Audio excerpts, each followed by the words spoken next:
Assalamualaikum warahmatullahi wabarakatuh. Kami dari kelompok 3 akan melakukan pengamatan terkait bangunan yang berhubungan dengan geometri yang ada di Pura Lingsar, Kecamatan Lingsar, Kabupaten Lombok Barat. Pura Lingsar merupakan salah satu situs keagamaan dan budaya paling penting di Lombok, yang menjadi simbol harmonisasi antara umat Hindu Bali dan masyarakat penganut tradisi Wetu Telu. Berdirinya pura ini berawal pada abad ke-18 ketika rombongan dari Kerajaan Karangasem, Bali tiba di wilayah yang kini dikenal sebagai Lingsar. Nama Lingsar yang berarti wahyu yang nyata semakin menegaskan kedudukan tempat ini sebagai ruang spiritual yang dihormati oleh dua komunitas berbeda.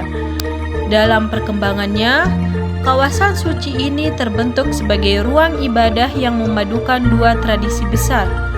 Pura Gaduh dibangun oleh masyarakat Hindu Bali sebagai tempat pemujaan para dewa, sementara masyarakat Sasak mempertahankan ruang sakral mereka yang dikenal sebagai Kemali. Kehadiran dua tempat suci dalam satu kompleks memperlihatkan proses akulturasi yang harmonis, di mana masing-masing tradisi tetap mempertahankan identitasnya tanpa menghambat praktik keagamaan lainnya. Struktur kompleks Pura Lingsar pun berkembang menjadi 3 bagian utama. Pura Gaduh sebagai pusat ritual Hindu, Kemalik sebagai tempat peribadatan masyarakat Wetu Telu, dan kompleks pesiraman yang dahulu digunakan untuk penyucian sebelum upacara. Keseluruhan struktur ini memperlihatkan kedalaman nilai religius dan sosial yang terintegrasi dalam kehidupan masyarakat Lombok. Salah satu tradisi paling menonjol di Pura Lingsar adalah Perang Topat, sebuah ritual tahunan yang melibatkan umat Hindu dan masyarakat Sasak. Dalam tradisi ini, peserta saling melempar ketupat sebagai simbol rasa syukur dan harapan akan kesuburan tanah sekaligus penguatan hubungan antar umat beragama. Tradisi tersebut menjadi bukti nyata nilai toleransi yang telah diwariskan turun-temurun dan menjadikan Pura Lingsar sebagai contoh penting pluralisme di Indonesia. Hingga kini, Pura Lingsar tetap menjadi pusat kegiatan religi, budaya, serta kajian akademik mengenai akulturasi dan kerukunan, sekaligus menjadi warisan sejarah yang mengajarkan pentingnya hidup berdampingan dalam keberagamaan. Pura Lingsar di Lombok Barat terkenal dengan adanya kolam suci yang sering disebut Telaga Ageng, yang menjadi daya tarik utama bagi wisatawan dan umat beragama. Pura ini merupakan simbol kerukunan umat Hindu dan suku Sasak Islam Watu Telu. Telaga Ageng di Pura Lingsar memiliki daya tarik tersendiri. Di dalam kompleks pura terdapat sebuah kolam persegi besar bernama Telaga Ageng dengan luas sekitar 6.230 meter persegi. Kolam ini dipercaya dihuni oleh ikan tuna putih berukuran sekitar 1 meter yang dianggap suci. Ikan-ikan ini biasanya akan muncul jika diberi makan atau dipanggil oleh pemandu setempat. Telaga ini memiliki 9 pancuran air yang memancarkan air ke kolam, yang digunakan dalam berbagai ritual keagamaan. Perlu kita ketahui bahwa dua bangun dikatakan sebangun apabila bentuknya sama, kemudian perbandingan sisi yang bersesuaian sama, dan sudut-sudut yang bersesuaian sama. Nah, dapat kita lihat bahwa telaga kiri dan telaga kanan ini dia bentuknya hampir mirip ya. Nah, jadi pertanyaannya, apakah kedua telaga ini sebangun atau tidak? Nah, kalau secara geometri dapat dikatakan bahwa telaga kiri dan telaga kanan adalah bangun yang sebangun, karena kedua telaga ini dia memiliki bentuk yang sama, yaitu sama-sama berbentuk persegi. Kemudian sudut-sudut dan proporsi sisi bersesuaian tampak sama, dan keduanya berada pada sisi simetris terhadap jalan di tengah.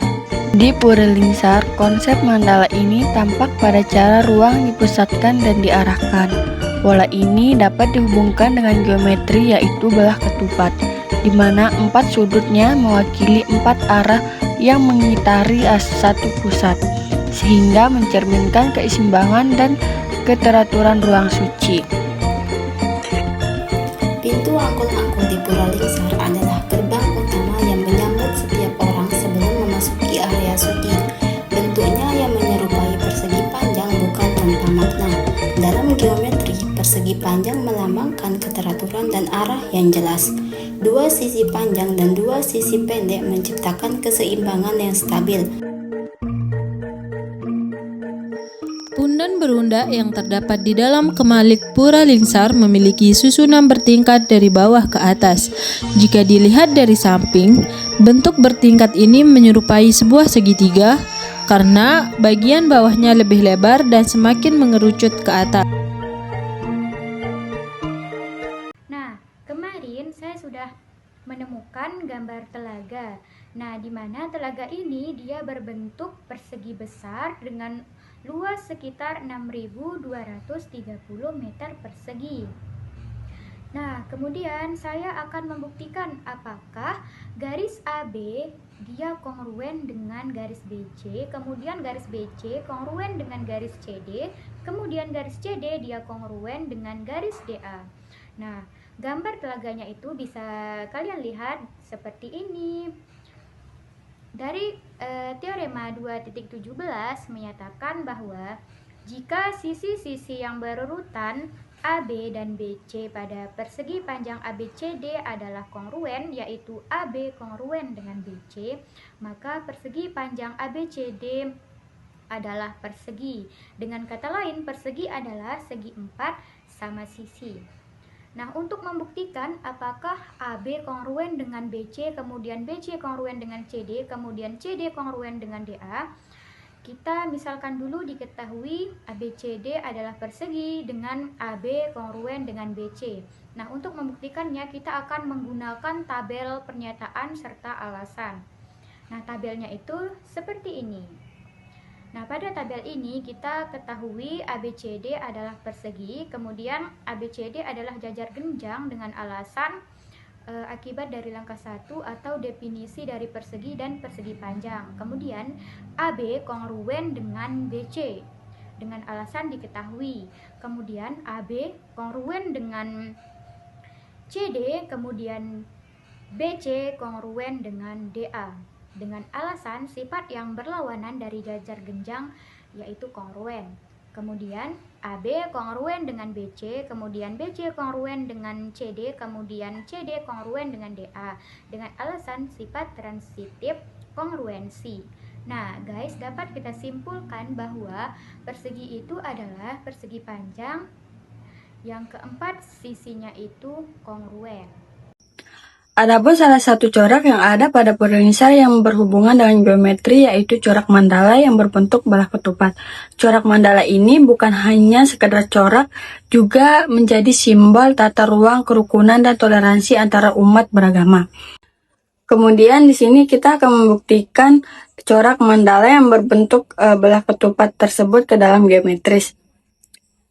Dari gambar sebelumnya, dapat kita ketahui ABCD adalah belah ketupat, kemudian panjang sisi AB, AD, BC, dan CD adalah 39.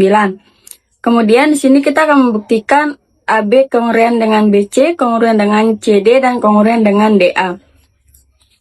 Pada tabel tersebut, pernyataan pertama ABCD adalah belah ketupat, alasannya sudah diketahui. Kemudian langkah kedua, panjang sisi AB, AD, BC, dan CD adalah 39 cm.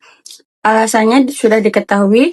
Nah, kemudian langkah ketiga, AB kongruen dengan AD dan BC kongruen dengan DA akibat langkah kedua dan teorema 2.12 yang berbunyi yaitu semua sisi pada belah ketupat kongruen. Sehingga langkah 4 terbukti dengan teorema sisi-sisi-sisi dari langkah 1, 2, dan 3 sifat transitif dan kongruensi. Sejak dahulu, pintu angkul-angkul dalam arsitektur tradisional Bali dibangun dengan prinsip kesimetrian dan keseimbangan. Menariknya, bentuk klasik angkul-angkul yang diwariskan ini secara alami sudah mengikuti kaidah geometri, terutama konsep jajar genjang dan persegi panjang, karena konstruksinya yang dibuat dengan sudut siku-siku dan sisi berhadapan yang sama panjang. Struktur angkul-angkul sangat mudah dianalisis secara matematis. Untuk membuktikan bahwa pintu angkul-angkul adalah persegi panjang, kita menggunakan langkah-langkah geometris yang fokus pada sifat bangun datar 4 sisi yang kita namai ABCD. Langkah pertama adalah membuat model bangun datar dari pintu tersebut. Kita beri nama setiap sudut kerangka pintu: A kiri atas, B kanan atas, C kanan bawah, dan D kiri bawah. Untuk memulai pembuktian diagonal, kita tarik garis dari sudut yang berhadapan, di mana tarik garis A ke C maka membentuk diagonal AC. Tarik garis dari D ke B maka membentuk diagonal DB. Penggambaran ini menghasilkan dua segitiga siku-siku yang tumpang tindih, yaitu segitiga DAB dan segitiga CBA. Secara alami, kerangka pintu ini sudah merupakan jajar genjang karena konstruksinya yang simetris menjamin sisi-sisi berhadapan memiliki panjang yang sama, yaitu AD kongruen dengan BC di mana memiliki panjang 9 cm dan AB kongruen dengan BC memiliki panjang 20 cm dan juga memiliki sudut siku-siku 90 derajat. Oleh karena itu, kerangka tersebut telah memenuhi definisi 2.2 pada bab 2 yang dimana sebuah persegi panjang adalah jajar genjang yang memiliki satu sudut siku-siku. Untuk memperkuat kesimpulan tersebut, kita mengacu pada teorema 2.9 yang menyatakan bahwa diagonal pada sebuah persegi panjang harus kongruen atau memiliki panjang yang sama. Teorema ini dapat diverifikasi pada pintu angkul-angkul dengan menggunakan prinsip kekongruenan segitiga. Dua segitiga yang terbentuk dari penarikan diagonal yaitu segitiga DAB dan segitiga CBA terbukti kongruen berdasarkan teorema sisi sudut sisi. Kekongruenan ini terjadi karena panjang sisi AD kongruen dengan CB di mana panjangnya itu 9 cm. Sudut siku-siku 90 derajat yang bersesuaian yaitu sudut DAB kongruen dengan sudut CBA serta sisi AB yang bersifat reflektif atau sisi AB sama dengan 20 cm yang sama pada kedua segitiga. Kekongruenan ini memberikan kesimpulan bahwa bagian-bagian yang bersesuaian dari segitiga yang kongruen juga harus kongruen, sehingga diagonal DB memiliki panjang yang sama dengan diagonal AC. Dengan demikian, melalui langkah penamaan, penggambaran diagonal serta pembuktian menggunakan sisi sudut sisi dan prinsip kekongruenan segitiga, kerangka pintu angkul-angkul ini terbukti secara geometris sebagai sebuah persegi panjang. Selain menggunakan pendekatan kekongruenan segitiga, kesamaan diagonal pada kerangka pintu ini juga dapat dibuktikan secara langsung melalui teorema Pythagoras. Karena setiap sudut kerangka pintu merupakan sudut siku-siku, maka masing-masing diagonal membentuk segitiga siku-siku dengan dua sisi tegaknya. Dengan demikian, panjang diagonal AC dan DB dapat dihitung menggunakan hubungan Pythagoras.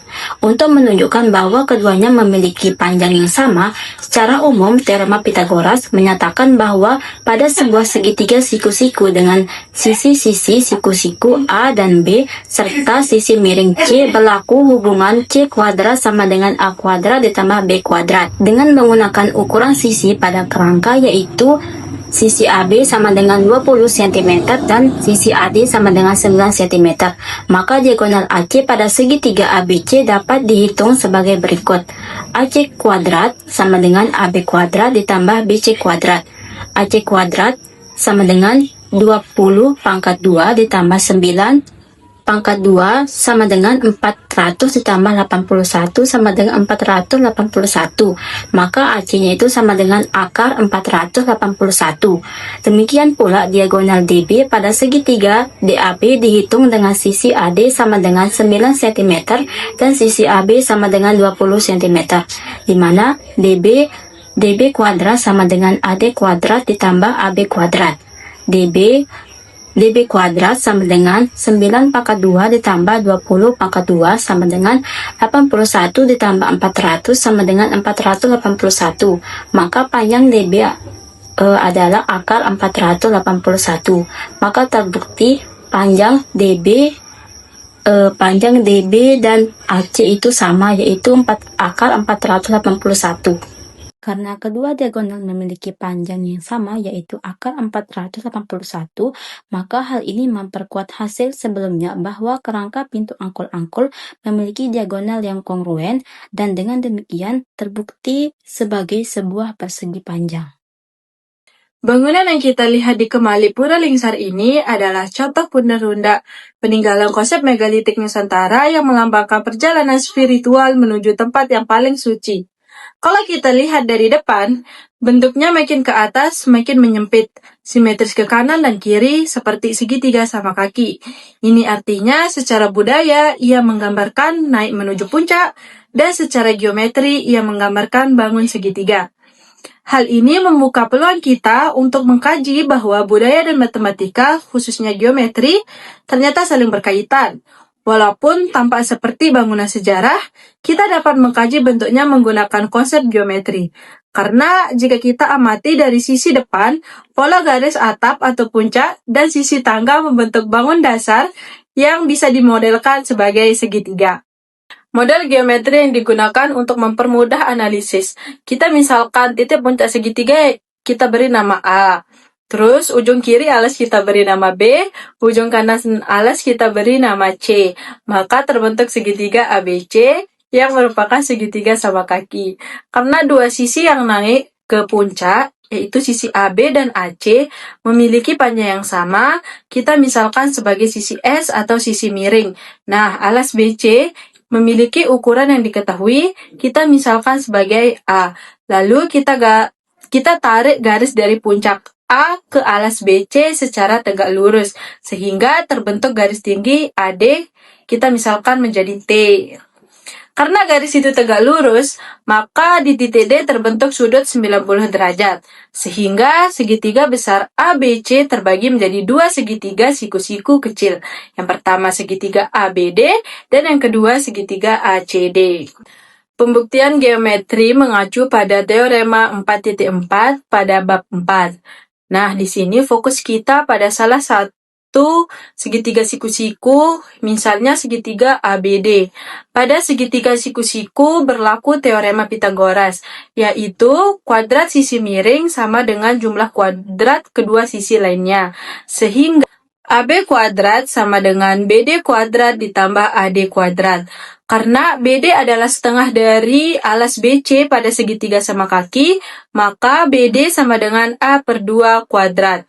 Lalu kita substitusi kepersamaan S kuadrat sama dengan A/2 kuadrat ditambah T kuadrat. Atau dalam bentuk final, rumus pembuktiannya adalah S kuadrat sama dengan A kuadrat per 4 ditambah T kuadrat. Pada bangunan Punden Berunda, saya mendapatkan ukuran untuk alasnya yaitu pada BC 68 cm dan untuk tinggi AD yaitu 40 cm. Nah, di sini kita mencari sisi miring AB sama dengan AC, itu S. Maka kita buktikan panjang sisi miringnya menggunakan Pitagoras, yaitu S sama dengan akar 68 kuadrat per 4 ditambah 40 kuadrat.